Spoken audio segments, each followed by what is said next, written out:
Nzamba promettait qu'on comme en Europe. Mais ma cambo écoute en Europe, Nzamba ebisayote.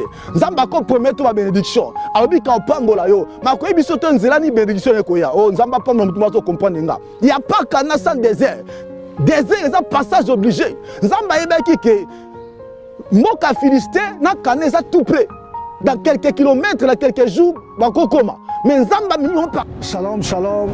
Le bien-aimé dans le Seigneur, Nzamba Israël, à Pambolayo, à Kanisayo, et si Kanyon, aux Alibakou, à Kolanda, notre exhortation, que l'éternel Dieu te bénisse encore abondamment. Te pousse à Nitango Nyon, te pousse à Naka, pour nous exhorter, nous motiver encore, faut appeler l'Ikel à Yoko Ebisayo, que Jésus Christ a un bon mot. L'exhortation à Bissou, elle est là, Jean chapitre 5. Quelle histoire il y a paralytique qui na piscine, il y a Bethesda. Bible balanga que il y avait beaucoup de gens autour de la piscine où on a Bethesda. Ba maladi bazala kebele. Mutu na mutu zaki na kombo ya maladi na ye. Siko na piscine Bethesda zala ki que chaque fois anza bandeo kitana mai. Ceux qui anza kiti mai zaki mouver mutu aliboso kota kana mai Bible lobi quel que soit le nom ya malade. Et cette personne, elle a toujours guéri. Oh, mais bien aimé, tu as encouragé Moutoumoko na après-midi à l'élo. Quand il y a des gens qui ont na piscine à Bethesda, ça fait 38 ans maladie. A souffert pendant 38 ans, il était malade dans la piscine de Bethesda. Et un jour, il a guéri. Et Moukolomoko, l'homme qui s'appelle Jésus, était là. Quand il soit commis dans la piscine à Bethesda, et Moutouana, Yesu a tout nié. Jésus savait bien que cet homme était malade depuis 38 ans.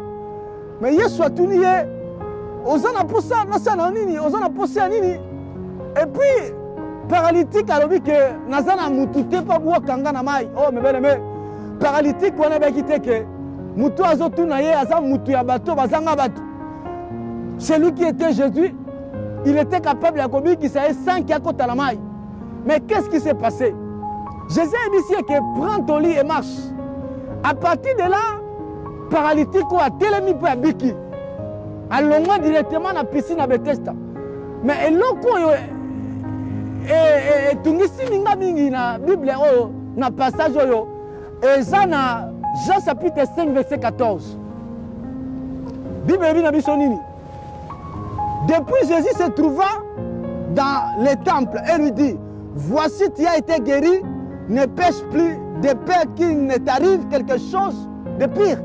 Alors, on est qu'on comprend que paralytique, quand tu as qui wana, cause ya maladie na ye, ils qui péché. Batebele bazali ko kele mawa.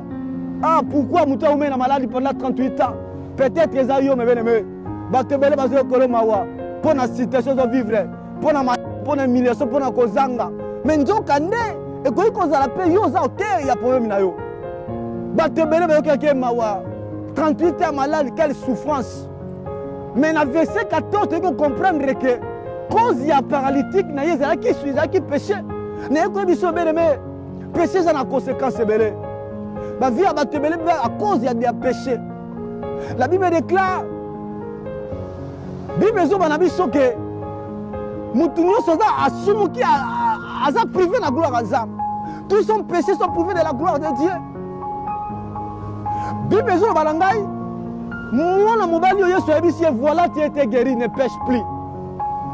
Pour te pire et comme la yo. Na ko comprendre que nzoka na okeke mawapamba ma paralytique oyo cause ya malheur na eza qui péché. Na ko codifier mutu moko. Na ko biso Bible dit le salaire de péché c'est la mort na mukandia romain. Mais bien aimé le Seigneur, les chimé dans la conséquence belé. Dieu peut te pardonner mais conséquences au vivre ngo. Conséquence à l'issue, il y a paralytique, à Zoua Kiango, à Viva Kiango. Il était paralytique depuis 38 ans. Mais ce jour-là, Yesu Ebisie, Kosumu Kalisouste, Yozola Nanga, cause à l'Ikamune peut-être à péché. N'est-ce Ebison après-midi à l'élo, n'est-ce Ebison à Tombo à l'élo, ne pêche plus, mes bien-aimés. Tambo na Kobanga Nzam, Tambo na Kobanga Nzam, qui m'a l'issue na vie na yo. L'issue me met la biso malheur rebelle, me met la biso souffrance, me met la biso ma cambe rebelle na vie.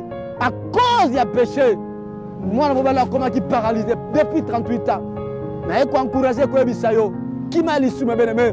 Kangama Nanzambe, l'issue, mes dans la conséquence. Dieu peut te pardonner aujourd'hui, mais conséquences, c'est que l'on a été. Tika Nzamba Pambola yo, yom ton nimi Yesu Masia, le kola mo cause même si avina yo, qui m'a l'issue, attache-toi à Jésus, attache-toi à Dieu, l'issue dans la nemi na yo, l'issue dans la mosika na yo, et comme on a bola monza. Tika exhortation fortifiée yo, et peut encore ma casse, ota la vie no malam, oso lukabando qui de gauche à droite, peut-être à l'ikambo zo comme la yo, yo mo cause ya malheur na yo, et ça peut-être à l'issue moko sala, 10 à 15 ans va passer au bossana. Mais conséquences wana au tout bel les gens zamba limbisa yo mais conséquences eza ko attaché toujours tika nzambe ya pambola yo que l'Éternel de Dieu vous bénisse. Toi yo konda émission o kolanda ta exhortation est fortifiée foi na yo on comprendre que à part Jésus il y a pas la vie, il y a que la vie en Jésus-Christ. Que l'Éternel de Dieu te bénisse, que Dieu te fasse du bien, que le ciel s'ouvre pour toi dans le nom de Jésus-Christ de Nazareth.